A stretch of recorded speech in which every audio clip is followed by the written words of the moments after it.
students, this is Gulzar Ahmad and you are watching my YouTube channel Learning with Gulzar Ahmad.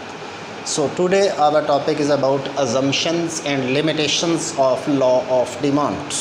کہ law of demand کی مفروضات کیا ہیں, اس کی حدود کیا ہیں. لیکن مفروضات اور حدود پڑھنے سے پہلے میری آپ سے گزارش ہے کہ اگر آپ نے ہمارے اس چینل کو سبسکرائب نہیں کیا تو آپ اس کو سبسکرائب کر لیں اور بیل آئیکن کو ضرور دبائیں تاکہ ہماری نئی آنے والی ویڈیو آپ کو نوٹیفیکیشن کے ذریعے مل سکے. چلیں جی, ہم اپنے جو ہے وہ ٹاپک کی طرف آتے ہیں کہ ٹاپک کیا ہے, assumptions and limitations of law of demand, قانون رسد کے مفروضات اور حدود. پہلے ہم مفروضات پڑھتے ہیں کہ قانون رسد کے کیا مفروضات ہیں.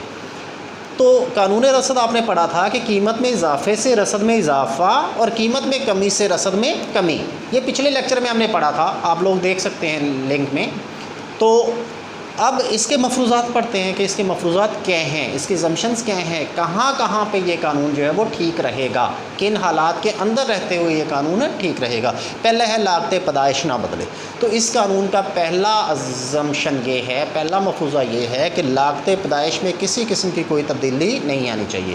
جتنی لاگت پیدائش پہلے ہے اتنی ہی بعد میں رہے, اس میں کسی قسم کی کوئی تبدیلی نہ آئے. اگر تبدیلی آ جائے گی تو پھر جو ہے یہ قانون جو ہے وہ درست ثابت نہیں ہوگا, پھر یہ قانون جو ہے وہ صحیح جو ہے وہ اس پہ امپلیمنٹ نہیں ہوگا.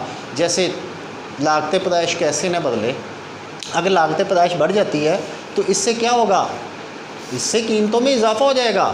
لیکن قیمتوں میں اضافہ ہوگا تو پھر رسد نہیں بڑھ پائے گی. حالانکہ قیمتیں بڑھتی ہیں تو رسد کو بڑھنا چاہیے, لیکن ایسا ہوا قیمتیں بڑھی ہیں لاگت پیدائش میں اضافے سے, خام مال میں اضافے سے, یا خام مال کی قیمتوں میں اضافے سے, یا لاگت پیدائش یعنی جو چیز پیدا کرنے پہ جو لاگت آ رہی ہے, جو کاسٹ آ رہی ہے, اس کی قیمت میں اگر اضافہ ہوگا تو اس سے جو ہے وہ قیمتیں بڑھ جاتی ہیں. تو قیمتیں بڑھی لاگت پیدائش میں اضافے سے, جس سے پھر سپلائی نہیں بڑھ پائے گی.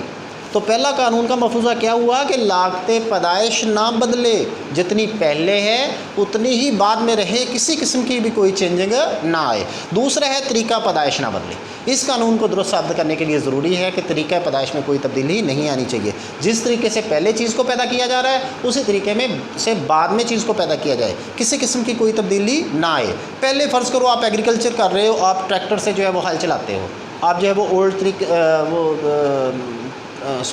بیلوں سے ہل چلاتے ہو, ٹریڈیشنل ٹیکنالوجی یوز کرتے ہو, آپ جو ہے وہ ماڈرن ٹیکنالوجی یوز نہیں کرتے. تو اس وقت جو ہے وہ اب کیا کر رہے ہو, آپ جو ہے ماڈرن ٹیکنالوجی یوز کر رہے ہو, آپ جو ہے وہ ٹریکٹر کا استعمال کر رہے ہو, روٹری ویدر کا استعمال کر رہے ہو, ہارویسٹر کا استعمال کر رہے ہو. اس کا مطلب ہے جدید ٹیکنالوجی لے آئے ہو. جب جدید ٹیکنالوجی لے آئے ہو تو کاسٹ آف پروڈکشن کم ہو جائے گی. اس کا مطلب آپ نے طریقہ پیدائش بدل دیا. جب طریقہ پیدائش بدلا ہے تو کاسٹ آف پروڈکشن کم ہو جائے گی, جس سے قیمت کم ہو جائے گی. لیکن رسد کم نہیں ہوتی, قیمتیں کم ہوئیں لیکن رسد کم نہیں ہوتی, رسد بلکہ بڑھ جائے گی. کیوں بڑھے گی؟ کیونکہ آپ نے طریقہ پیدائش بدل دیا, آپ نے جو ہے وہ ٹیکنالوجی بدل دی جو چیز کو پیدا کرنے کی تھی.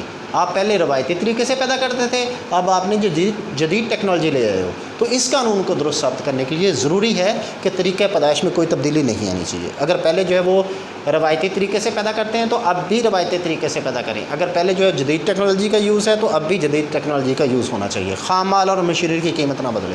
تو اس قانون کو درست ثابت کرنے کے لیے ضروری ہے کہ خام مال اور مشینری کی قیمت میں کوئی تبدیلی نہیں آنی چاہیے. جتنی خام مال جو را مٹیریل ہے اس کی قیمت پہلے ہے, اور جتنی مشینیں ہیں اس کی قیمت پہلے ہے, اتنی ہی بعد میں رہے, اس میں کسی قسم کی کوئی چینجنگ نہ آئے. اگر جو ہے وہ قیمتیں بدل جائیں گی تو یہ قانون جو ہے وہ ٹھیک نہیں رہے گا, یہ قانون باطل ہو جائے گا, یہ قانون جھوٹا ہو جائے گا. یہاں پہ پھر وہ قانون جو ہے وہ اب بے بس ہو جائے گا.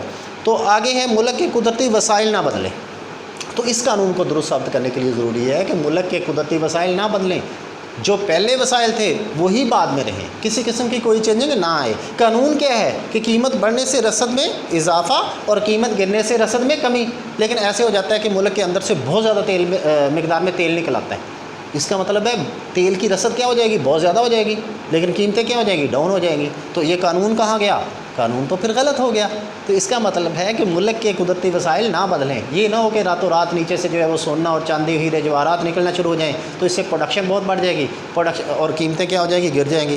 حالانکہ قانون کہتا ہے کہ قیمت بڑھی ہے تو رسد بھی بڑھے، قیمت گری ہے تو رسد بھی گرے۔ تو یہ تھے ڈیئر اسٹوڈنٹس ازمپشنس یا مفروضات جو ہم نے جو ہے وہ پڑھے۔ اب ہم اس کی حدود پڑھتے ہیں، اس کی لمیٹیشنز پڑھتے ہیں کہ کہاں کہاں پہ اس قانون کا اطلاق نہیں ہوتا۔ تو پہلا پوائنٹ ہے زر نقد کی ضرورت۔ اگر جو فروخت کنندہ ہے، جو بیچنے والا ہے، اس کو فوری جو ہے وہ نقد رقم کی ضرورت ہے تو وہ اپنی اشیاء کو اونے پونے داموں میں بیچ دیتا ہے، تو اس طرح سے بھی رسد میں اضافہ کر دیتا ہے۔ وہ قیمت کو نہیں دیکھتا، چاہے قیمت گری ہے لیکن وہ رسد بڑھا دیتا ہے۔ کیوں رسد بڑھاتا ہے؟ کیونکہ اسے نقد رقم کی ضرورت ہے، اسے جو ہے وہ پیسوں کی ضرورت ہے، اس لیے وہ رسد میں کیا کر دیتا ہے؟ اضافہ کر دیتا ہے۔ اور دوسرا پوائنٹ ہے غیر مستحکم حالات۔ اگر ملک کے حالات مستحکم نہیں ہے، ملک میں بد امنی ہے، جنگ کی سچویشن ہے، ملک میں جو ہے وہ دہشت گردی ہے، ملک کے حالات اچھے نہیں ہیں، تو ان حالات میں یہ قانون جو ہے وہ پھر ٹھیک نہیں رہتا، ان حالات پہ اس قانون کا اطلاق نہیں ہوتا غیر مستحکم حالات میں۔ مطلب جنگ ہے تو لوگ کیا کریں گے؟ اپنی اشیاء کو، جو آجرین ہیں وہ کیا کریں گے؟ اپنی اشیاء کو اونے پونے داموں میں بیچ دیں گے۔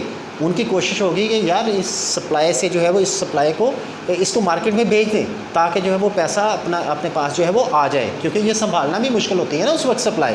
تو تیسرا پوائنٹ ہے نقل مکانی۔ اگر لوگوں کو اچانک جو ہے گھر بار چھوڑ کر جانا پڑے، فرض کرو میں یہاں پہ ہوں اور یہاں پہ سے مجھے جو ہے وہ کراچی جانا پڑے، تو میں کیا کروں گا؟ اپنا سامان سارا کا سارا یہاں سے اٹھا کے کراچی نہیں لے جا سکتا۔ کیوں؟ کیونکہ مجھے بورڈنگ اور ٹرانسپورٹیشن کے کافی اخراجات برداشت کرنے پڑیں گے۔ تو میں کیا کروں گا کہ میں اپنے اشیاء کو، اپنے سامان کو یہیں پہ کم قیمت پر بھی بیچ دوں گا۔ تو یہاں پہ بھی اس قانون کا اطلاق نہیں ہوتا۔ یہ اس کی لمیٹیشنز ہیں کہ یہاں ان چیزوں پہ اس قانون کا اطلاق نہیں ہوتا۔ کون کون سی چیزیں؟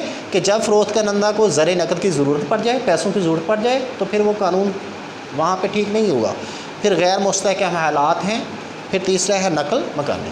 تو جی ڈیئر اسٹوڈنٹس، میں امید کرتا ہوں کہ آپ کو یہ ٹاپک سمجھ آ گیا ہوگا۔